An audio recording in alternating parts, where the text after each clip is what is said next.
Kung usa ka o una-una, usa ka o konsepto sa kinabuhi, kung usa ka na diha ni Kristo, sa iyo na kayo pag-sympathize sa ubang tao.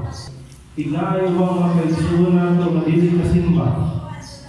Sana, sinabi mo kasi kasimba. No? Pero if we are to sympathize, if we are in the same mind, masaktan na ito sila. Ano man, ang sympathize na ito, nakaman sa iya ako. Siguro wala na sa kasimba ka na sa problema.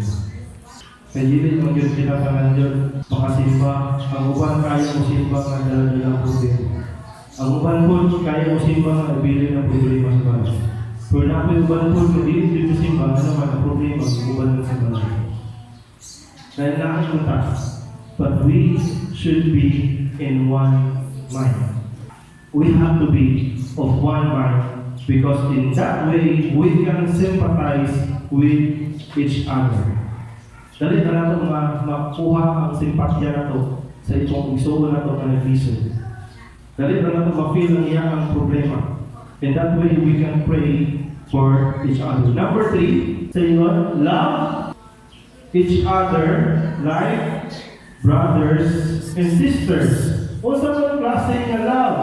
Be tender-hearted. When the Bible says, love each other like brothers and sisters, kung sa klase pa na love, ano man, ang among isuon, lahit pa na mong love. Kung isuon sa balay, lahit mong love, kung sinumbagay kami. Pero love na mo na, unod pa, be tender-hearted. Pinahanglan, masama ng tender-hearted naman. Soft heart. Ang tender is pumo. Tender-hearted, dapat malumok daw kung imong kasing-kasing. Siguro mao imong isuon, brothers and sisters mo, o pinahanglan, be tender-hearted. Pinahanglan ato ang kasing-kasing, maluloy mo. Ngayon naman, muto mo sa dili isuon, ang mga isuon, mo po na sila may pinaka number 1, magkaaway. Pero maura ko na yung magkaaway, nga kung magkalista na maura ko na sila yung kauban. Sakto? Daghan kung kita na pagsugod, daghan itong away-away kita sa mana, ang yuta. No? Mas din kung igsugod, kaaway na sila. Ano man, dili sa kung parte sa yuta ni mama. Morning mo na, ni Lolo, ni Lula, dapat kami may diri. Mag-away na mag-igsuon, ang ilan sa yuta, ang ilan sa kwarta. Pero awayan nila ng isa. Maski kung saan nilang away nila sa yuta, labanan nila nila. Ano man natin ito? Blood is thicker than water. Kung sa love each other, lumabas ang mata ko sa like brothers and sisters, be tender-hearted. Dapat ako kasing-kasing sa iyo kahit ang dugol. Number 4, keep a humble attitude. Kinahanglan na tayo humble nga attitude. Kung saan mo lang humble nga attitude? Ano po naman example ng humble nga attitude? Mapayubusan nga pamatasan. Ano ba? Kung magpahitas ka, kung magsigil ka o palakaw sa atong anggarso, kapamitas kong kasigi, di na magpapildi. Lantaw ninyo, ang inyong abang tuwid sa 2025, mahimo ba mali kayo? Dili, nga naman, daghan kag makontra, daghan kag makaaway, ano man, di man ka magpapildi, di man ka mapakansi, dili man ka humble attitude. Kinsa may makakita ko kaway, sa tao, nga igulong ni mo nga, pre, pwede ako'y una. Mas din pa ako, dili, ikaw ang tayo sunod, yun dahil ingon nga, pwede mo una kung magkadyo. Kaya na ang makaihampo natin dyan, sige pre, una lang. Nainaway wala. Wala. Ano man, nagpapabus na. Pero gamitin mo, yung isang pre, pwede mo, ang iyong pinako sa tulad mo.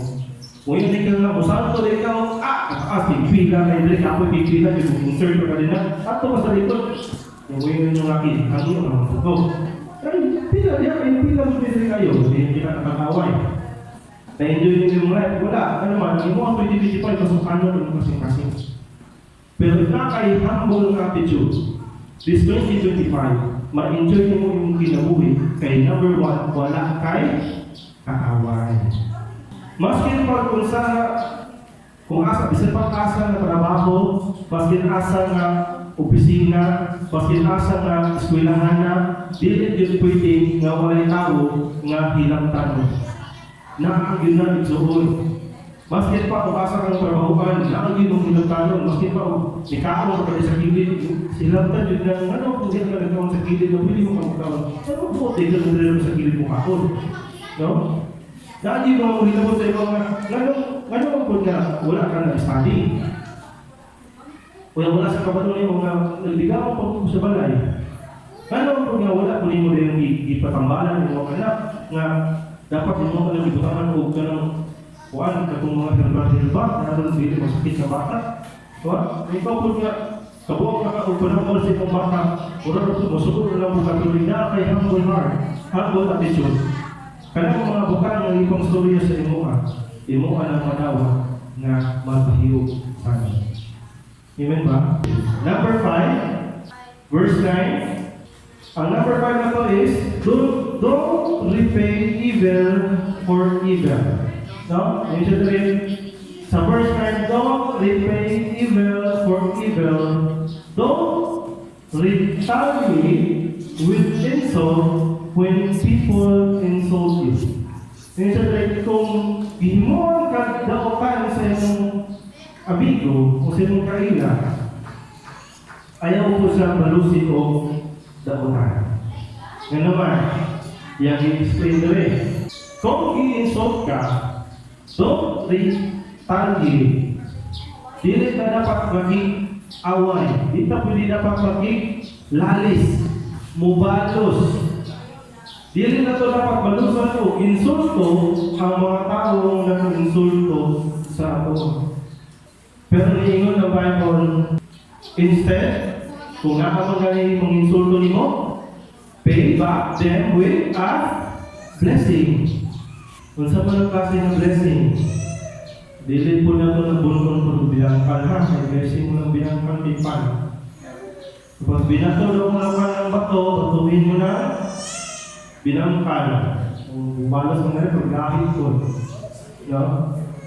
Kung dili binangkal, ay humumumog palangin, katong book bread.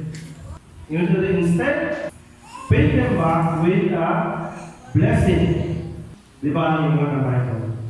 Nga, nakasabit sa ako ang dila, ang life or death.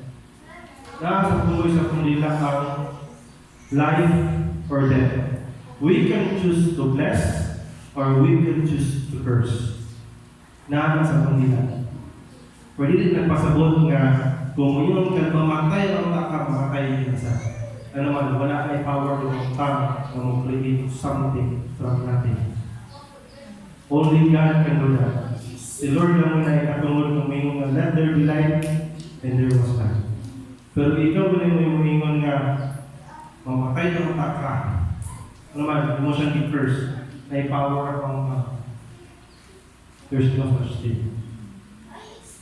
Pero, if you pay them back with blessings, instead nga imo sa balusan o insulto, kinahanglan imo sa i-ampo. Ano naman, naasin mong dila kung saan mo sa pagbalos. To bless them or to curse them. Naman yung sa mga Kristohanon, lugay ng mga Kristohanon, pero iba sa ko, ganyan mo ampo sa Ginoo. Lord, balusin ang isa. Ano man, niingon mga sa Bible nga, vengeance is mine. Balusin ang isa, Lord, siluti ang itawahan, Lord. So, ato pa balusod, si Lord ang papalusod. Ano man, gamiton sa ako ang word ni Lord na Lord. Ingon ka, Lord, vengeance is mine. Bimuha ang balos. Balusin ang isa, Lord, makagatod kayo, Lord. Yan, hindi mo nakag-curse sa imong isuon, pero niingon ang Ginoo, if people will insult you, if people will do evil to you, ang iyang ingon, pay them back with a blessing. Kaya ba ito? Ayan. Kaya ba? Just test it to yourself ang kabalo. This 2025, ikaw ikalaguhan, iampo na siya, ingnon mo nga Lord, kung unsa may problema niya sa kinabuhi, i-bless siya. Ano naman? Base kung akin lang siyang problema, maulang ikanin niya siya ako. Ano naman? There are a lot of people na agi sa environment sa iyang palibot o na tendency sa madala niya ang kanan niya problema kung asa siya. Ikaw may natunggan na ikaw may dili ka makitaway, ikaw yung ayaw niya ko balak-balakan. Ano man? Kapag naman siya hindi ka mabalos. Well, kisa may isok dire. Alam nga, mag-iyaw, pag-itong kung kinagkakaglawas, ikaw yun yung gamay naman. Alam nga, yang awayan nung mas isok pa niya. Adito yun siya itong malig-hilom-hilom sa gilid, ikaw isog ka. Diba? Pero kailangan ko no, repay them with blessing. Iampok niya siya. Ang mga maestra sa putong sa eskwelahan, dili niya siya sa putong, isapot, kinapot sa eskwelahan. Isapot ka sa dakan, sa balay, parang daan, wala nang isapot ka sa kayo. Pagkatod niya sa eskwelahan, nakakita siya na wala kang limpyo yung estudyante, di ang iyang sapot sa balay, nadala niya sa eskwelahan.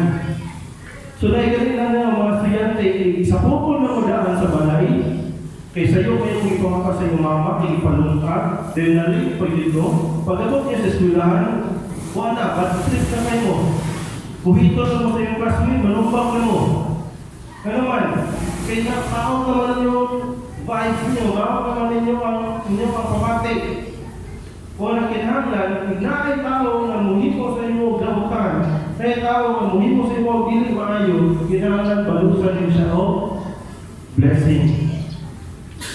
Yan ang pareho ng basa. That is what God has called you to do.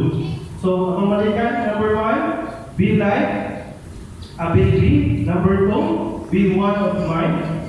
Number 3, love each other like brothers and sisters. Number 4, keep a humble attitude.